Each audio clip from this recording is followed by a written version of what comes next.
Pala saint Thomas കോളേജിൽ platinum jubilee ആഘോഷങ്ങളുടെ ഭാഗമായി മലയാള വിഭാഗം സ്വാസ്ഥ്യം 2024 എന്ന പേരിൽ കർക്കടക മാസാചരണം സംഘടിപ്പിച്ചു. കൂത്താട്ടുളം ശ്രീധരീയം ആയുർവേദ ആശുപത്രിയുടെയും നാഗാർജുന ആയുർവേദിക് സെന്ററിന്റെയും സഹകരണത്തോടെയാണ് പരിപാടികൾ അവതരിപ്പിച്ചത്.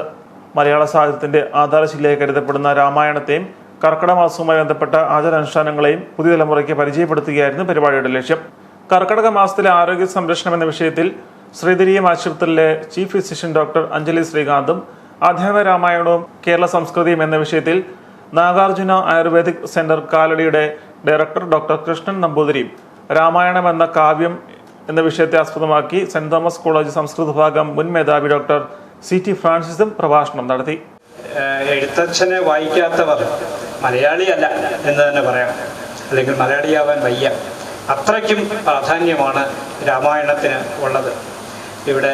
അല്ലെങ്കിൽ നമ്മളുടെ കുഞ്ഞുണ്ണി മാഷൊക്കെ പറഞ്ഞ പോലെ നമുക്ക് രാമായണം, അപ്പം അന്ധകാരത്തെ, എല്ലാ തരത്തിലുള്ള അന്ധകാരത്തെ മാറ്റാൻ നമുക്ക് രാമായണത്തെ ആശ്രയിച്ചാൽ മതി എന്നുള്ളത് നമുക്ക് ബോധ്യപ്പെട്ട കാര്യമാണ്. പണ്ഡിതരൊക്കെ തന്നെ പറഞ്ഞിട്ടുള്ള കാര്യമാണ്.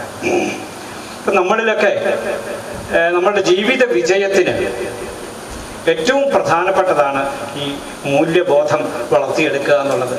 ഇപ്പം മൂല്യബോധത്തെ വളർത്തുവാൻ രാമായണത്തിനോളം ശക്തിമത്തായിട്ടുള്ള മറ്റൊരു ഗ്രന്ഥം ഉണ്ടെന്ന് തന്നെ നമുക്ക് പറയാൻ വയ്യ. കോളേജ് വിദ്യാർത്ഥികൾക്കായി കർക്കിടക കഞ്ഞിയും തയ്യാറാക്കിയിരുന്നു. രാമായണ പാരായണം, രാമായണ പ്രശ്നോത്തരി എന്നിവയും പരിപാടികളിൽ ഉൾപ്പെടുന്നു.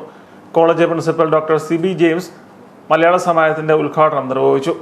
Vice principal doctor Salvin K. Thomas, വകുപ്പ് മേധാവി ഡോക്ടർ സോജൻ പുല്ലാട്ട്, അധ്യാപകരായ professor doctor Thomas Kariya, Prince Mon Jose, CG Joseph, Tony Joseph, Arathi V. Nair, സമാജം കോർഡിനേറ്റേഴ്സായ ഡോക്ടർ സുവർണിനി ദേവി, സൗമ്യ ജോസ്, സമാജം പ്രസിഡന്റായ ആതിര വിനോദ്, ഭാരവാഹികളായ Shiyan Shibu, Adithyan MV, Arsha P Roy, Niha എന്നിവർ നേതൃത്വം നൽകി.